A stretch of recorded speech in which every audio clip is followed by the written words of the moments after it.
welcome to Procurement Pivots, the podcast for procurement professionals wanting to navigate change successfully and create career success on your own terms. I'm Donna Bowden, procurement career coach and founder of Narrate Your Career. And I'm Laura Sellers, executive coach for procurement and founder of Coaching for Procurement. And between us, we bring almost 25 years of supporting and working with procurement professionals. And it's fair to say we've navigated many of our own career pivots along the way. And now we're here to help you do the same. Each episode will share practical strategies, honest conversations, and expert insights to help you confidently tackle the changes and challenges in your procurement career. Let's get started. Hi everyone, welcome back to another episode on the Procurement Pivots podcast. Hello Laura. Hey Donna, great to see you.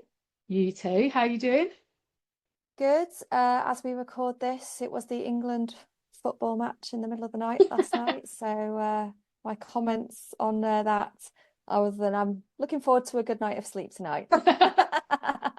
Yeah, I'm fair play for actually watching it live. Right, so today we are back talking about a new topic today, and one that we're both really excited about because we both support individuals in different ways, I guess, at this stage. So today is really all about helping you to successfully prepare as you step into a new procurement leadership role. And so we're going to be talking through some of the different things that we think it's really important to consider as you're preparing to step into that role. Yeah, absolutely. Because obviously, depending on the type of business people are working in or stepping into in these roles, you know, there are some great 90-day templates out there in terms of like the technicalities. But obviously, with the work that we do, it's around supporting the individual to get some great momentum. So I think we're going to focus on some really good points that we see and we experience and that we help our clients with. Yeah, absolutely. So where should we start today? I think a good one is around the first impressions of when you are stepping into a new role. Because of course the context will depend on if you're stepping into a new organisation, if you're stepping up into a role that and you've been in the organisation for a long time. So we're going to try and just sort of give these pointers and these tips based on any of those scenarios. But first impressions, regardless of whether you're stepping into a new organisation or just a new role or new team, are still valid, aren't they, across the board for that? Yeah, absolutely. And I think, you know, stepping into a new role is always a really great chance to reset. And, you know, you get to choose what version of yourself, you know, what version of your leadership turns up on day one and stays consistently in that role. And yeah, I think particularly in the work I do with my clients, because so many of them, I'm supporting them with positioning themselves to secure the role and then to step into that role. And I think often often people leave to chance this part. It's like they work really, really hard on, doing the preparation to secure the role. But I think a lot of the time they don't necessarily overly think about, okay, how am I going to be introducing myself, for instance? Like, who are all these different types of people I'm going to be meeting? And what are the different dynamics that might be at play? And, actually, I think people successfully stepping into leadership roles in procurement, they are adapting their style and their introductions and those first impressions. They are adapting and tailoring them to the different types of people that they're meeting. So it can be really, really helpful giving some thought to this before you start. Yeah, I like what you say about leaving to chance, because sometimes it can feel for some like it's a rabbit in headlights feeling, because very often they're thrown in at the deep end, right? You don't get a chance to warm up in a lot of these roles. It's straight into the out the frying pan into the fire, as they say. Any more metaphors I want to chuck in there? But I think, to take a moment just to think about, okay, how am I going to show up to this role?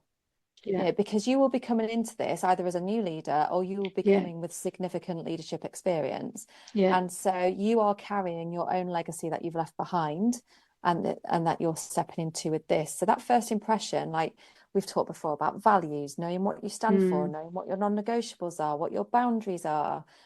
All of these things are a huge part of how you want to be seen and stand yeah, out as a leader. yeah, yeah.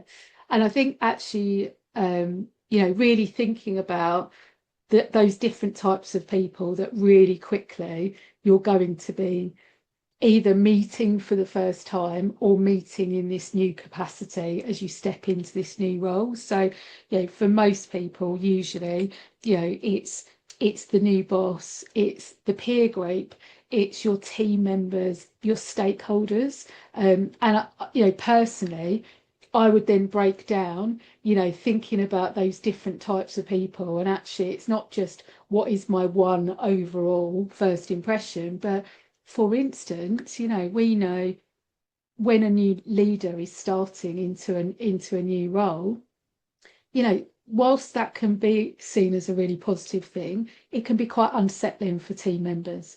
You know, Mhm. often, you know, when individuals know that they're getting this new boss, they may or may not have met them briefly in the recruitment process, they may or may not know them, but often there is this kind of uncertainty. What's this going to mean?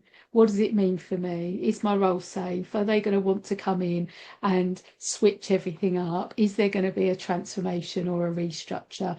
Are they going to want to bring their own people in? So I think just like really considering the different dynamics in advance can be quite helpful because actually, you know, those team members, it might be that, you know, one of the most important kind of first impressions might be that I'm going to listen, I'm going to understand, I'm going to support you, I've got your back. And that's really quite different to probably the version that would show up to the stakeholders potentially. So I think it's like actually just, yeah, I think it can be really helpful based on the facts as you know them and based on the insight that has been shared with you through the process to get to this point.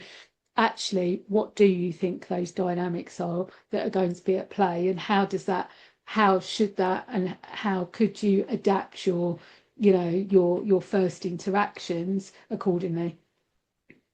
Yeah, I really like that. And dynamics. I mean, we talk a lot about dynamics and how important they are to manage great stakeholder relationships. But dynamics, when you come into a new role, and I come back to the word legacy here, you are entering a system basically that already existed. Unless you Yeah, are setting up a procurement team from scratch, you are entering into a system where there is a legacy of a previous leader or a previous way of working if there has been a significant yeah, restructure already. And so that legacy leaves pieces behind with it. So a lot of those early days can be spent sort of assessing the lay of the land, if you like. So to actually understand, well, where are the team? Because many a time I've been brought in to work with a team where it's like, oh, we had a restructure a while ago. We're moving forward now. This is good. yeah, You know, we're having a blank slate, fresh page. And the team feel anything but like they feel completely yeah, different, like they are still dealing with the legacy of a previous mm, leader. And that doesn't necessarily mean something contentious, by the way. It can be, and I've yeah, seen it, but certainly, you know, you have to acknowledge that you're stepping into the shoes of a predecessor. And what does that mean for you? What does it mean for the mm, team? And yeah, what does that mean for what action you are going to take in the yeah, next few months? And also, like you say, like what does that mean for the leader that you mm, are committing to show it to be? Because the team might need that reassurance from you. yeah, So I think legacy, as grand as it sounds, like you're dealing with legacies and dynamics all the time, every yeah. day, and stepping into a new role is no different. Yeah, absolutely.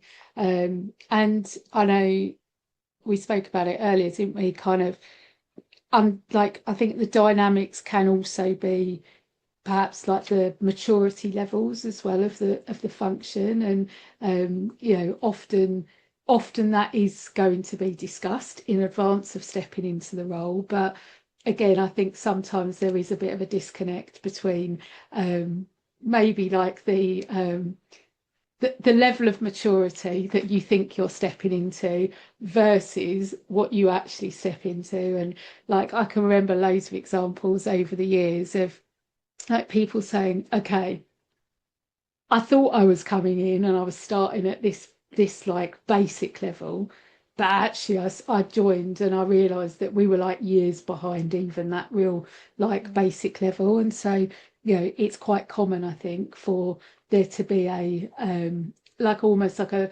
misunderstanding around actually, what is the reality of that environment and the maturity levels that you're stepping into. Yeah, so you've got to do a gap assessment, haven't you? Because like you say, certainly if you've come from externally, you've been sold a vision of the team, and then you Yeah, might step into the role, then realise that there's actually more of a gap than what you thought. yeah, I've heard it said to me by clients before, thinking actually the team aren't where I thought they would be. Not yeah, necessarily in capability, but just in yeah, the maturity of the yeah. team and the procurement processes. So I certainly definitely think that maturity, like you need to have, like the first few days of that role is not just about going out and meeting people, but it's about doing a reality check of actually, where am I? Like Mm, what do I see with a fresh pair of eyes that is really going on here? yeah, So, and that will inform your choices for the next few yeah, days. So, and I mean, I think whenever I hear about a presentation that someone's had to do to step into a new leadership role, it's usually about your plan for the next 90 days. yeah, And while of yeah. course a plan's a very good thing to have, like 90 days, I'm a real-time optimist. And I can think that 90 days is Yeah, a long time to do the things that I want to do. And I think given how busy working in yeah, procurement is and just how busy corporate yeah, life is in general, that 90 days, you've got to have a realistic take about what you're going to be able to achieve in 90 and yeah, have a plan that's broken down into 90-day chunks that yeah. actually spans a whole year or six Yeah, months, yeah, yeah. Because I think, the thing with planning, no one ever plans for things going wrong or unexpected things coming your way, do they? And that's the thing. It's like, yeah, technically you could do that in 90 days if no one ever came and had a conversation with you, or if direction didn't change at all. But that isn't the reality. Um, I think as well, something that I think it's always interesting, like often like I meet so many people, they're either about to step into a new role, they're hoping to step into a new role, or they have stepped into a new role. And I think sometimes it's very easy to underestimate the level of transition that's going on as you step into that new role. So I hear it quite a lot from people. They're like, oh yeah, I mean, I could go and do that role really easily. That's not going to be that challenging.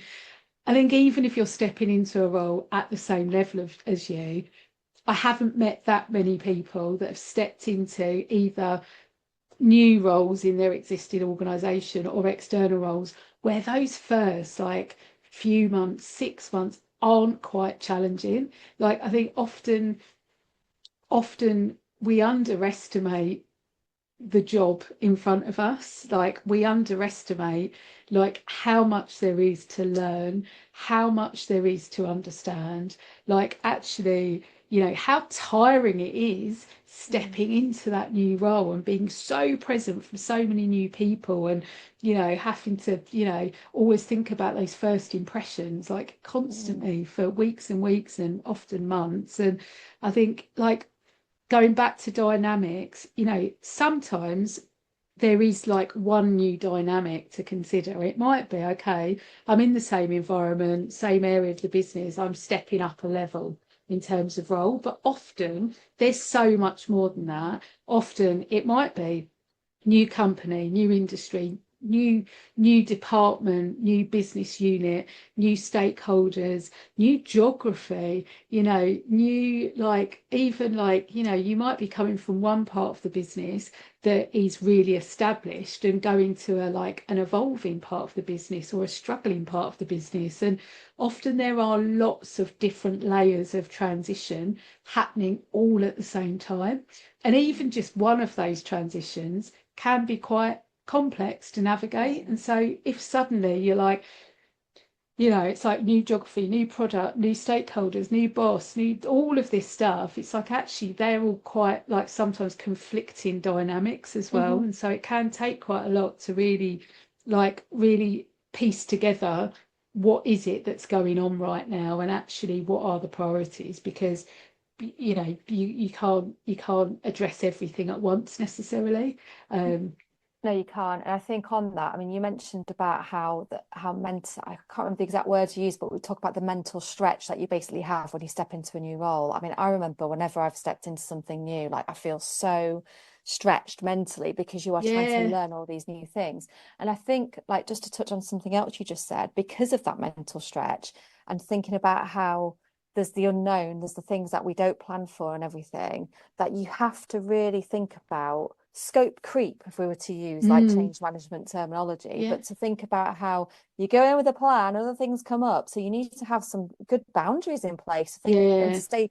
stay focused Yeah. on the original plan. And does the plan need to be tweaked? Yeah, Yeah. maybe it does. But Yeah. if not, you need to really think about, am I going to let this derail the original Yeah. plan? Because it's so easy for that to happen. Yeah. And I think thinking about this stuff in advance, isn't it? It's like, how am I going to keep myself accountable to that plan? How am I going to assess, like, and what are the signs for me to know that I should be reconsidering the plan? Like, at what point am I assessing how well it's going? But I think thinking particularly as well that you've mentioned boundaries here, which I think is really important. And setting the boundaries for yourself as you step into a new role can really shape your way of working, for a very long time. And so it's not just understanding those boundaries for yourself, but actually thinking about which of those boundaries do need to be communicated to other people. Hmm. Because actually, for you to be really effective as a leader, you need space in your diary to think. Like, you need to have some time to actually make the right decisions. And people, for you to have space to think, people are going to need to understand that there is going to be some protected time in your diary where it might be, okay, look, Friday mornings, this is what I'm going to be doing. So actually, can you, like, when you communicate, can you communicate with me at this time between these hours? So I think, like, understanding what your own boundaries are to set yourself up for sustainable success is one part, but then it's working out, like, the boundaries are only going to work if the people around you understand that those boundaries as well, and Mm. understand how they need to kind of work with you in accordance with those boundaries. And of course, boundaries are there, like, not as these like fixed things that we can't ever break, but I think we all step over our own boundaries some of the time, some of us more than, maybe more sometimes than we'd like to. But I think it's like actually understanding what they are in the first place, so that then you can ask yourself the question, all right, if my boundaries around, I don't know, working hours, for instance, am I crossing that boundary for the right reason or not? Is that reason more important than the boundary itself or not? But I think it's like really thinking about that, and you're energetic. It's like your energy, like, the first 6 months are going to be exhausting in a new leadership role. There are lots of expectations, often not the time to just grow into the role. Life is still going on as you step into the role. It's not going to be this, like, often a really quiet start for you where you can just, like, do the kind of, onboarding on, all of that good stuff. You, like you say, you're going to be thrown in a lot of the time. And so it's like, how can you again set yourself up for success if you know that your work for a period of time is probably going to consume more energy and be more tiring? How are you then kind of setting yourself up to manage that accordingly? And what are the things that give you energy and are going to energize you and enable you to bring, your clearest thinking to the role? Yeah, I really like that, the clearest thinking, because that's what you need. It's the clearest thinking. You can't always manage all of the spinning plates. Like, you can't control everything you've been given in terms of Yeah, the remit of your role, but you can control how you manage the boundaries around it. yeah, And I think as well, that goes on nicely to talk about just around the support, to make sure you have the support. Because I also see this happen a lot where if they are stepping into a role where the team are feeling particularly vulnerable or burnt mm, out, or not, they're looking towards this new leader with expectation. it can be very easy to step into this role where you then go, oh, I need to fix it for everybody. I Mm, need to, so like you're already trying to support the team, which means you also yourself need the support so that you yeah. don't slip into just fixing everybody. It's about you need to empower your team because if you're going to lead at a strategic level, you need your team to be able to operate at their level. But that also means that for you to support others, you need to also be supported yourself. And Mm, you might not yet know who those sponsors are that are in yeah. that organization, if it's a new organization, or even if you've been in that organization already, you're stepping into a new realm and a new level where Yeah. you're going to see the dynamics play out at a different way. And Mm, so I think it's really important to have that support lined up. And like you say, create some space in the diary, make sure yeah. you have those boundaries, but also make sure you've got your confidants and the people who you need to help you make these decisions and Yeah. to manage it in a really sustainable way. And I think, like, coming back to the boundaries piece as well, I see this quite a lot. So often when you're stepping into that new role, whether it's internal or external, there's this initial period of go out, meet the stakeholders, introduce yourself, understand kind of what are their requirements, and almost this like proving phase of like proving capability, if you like. And so many people I've spoken to, like they talk about this initial phase of winning over the hearts and minds of the stakeholders and coming back to that legacy. Like, sometimes their previous experience has been so positive that actually it's quite big shoes to step into. And they're like, oh, you're not that person. Sometimes the previous experience has not been positive, and actually you're having to almost like win over not just you as an individual, but their appreciation of what procurement can deliver for them. But I think often you're winning over the hearts and minds, and then all of a sudden, all these requirements are just coming your way at the same time. Like a lot of people say, it's like, it's kind of lots of that, like almost selling procurement, the vision to people, and then suddenly the real workload starts to come in. And I think like that's where again, I think the boundaries of kind of understanding like what are we saying yes to as a function and what are we not saying yes to. And there is often a lot of noise coming to procurement, and it's like being able to cut through that noise and work out actually what are the biggest priorities here, often at a time where you're not necessarily going to have the full resource to deal with everything. No, I mean, there's so much to go at here, isn't there, because again, every client I've worked with, when they're stepping into a new role, it is different for them. They all have a different experience depending on their context. And I think that's where just coming back to the coachy stuff, like focusing on yourself and knowing how you Yeah. thrive, knowing what those trigger points are for when you go into a stress response. All of these are really, really important. But I think as well, like the first few months of a role, you've got to sort of find a way to steady the ship and to be that solid foundation and I guess guiding light for the others who you're Yeah. leading. So And we've yeah. not really spoken about the alignment piece just yet, but for me, I think that is really like checking in on the alignment around expectations, alignment around goals as well. I think, often whether you've been appointed into the role internally or externally, often there's this whole kind of period of time where you're talking about the role, but you have to just, I think, realign when you step in, realign with your boss, with your peers, with your team, with your stakeholders, just to make sure like are the priorities that we were talking about 3 4 months ago, because sometimes it is, it's a window of months from first having that conversation to actually starting like regrouping on where are we today and are the priorities still the same. And I think that's really important, and sometimes that does get missed. And again, I think development of a plan, like sometimes where that realignment piece hasn't happened that well, you find this leader coming in and they're suddenly shaping a plan that just isn't what the business wants or feels they need right now. So I think it's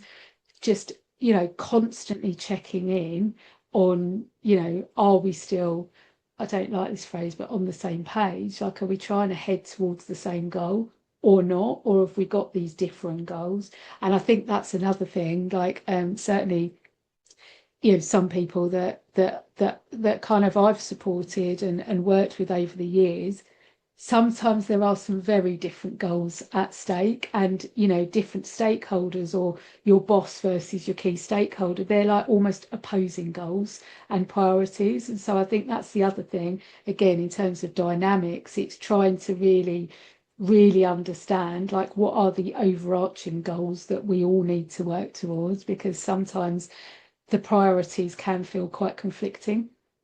Yeah, I like that. And also about the goals, you might think you're working to the same one because you've said a certain word, or Yeah, but it could still mean that people's interpretations of that goal is very different as well. So it's good to yeah, check in. Like, I mean, I was thinking about this, it's a term we use in coaching all the time, is around contracting with the clients, make sure that we're still on the yeah, same page in that yeah, sense. Are we still working towards the same goal? What's yeah, shifted?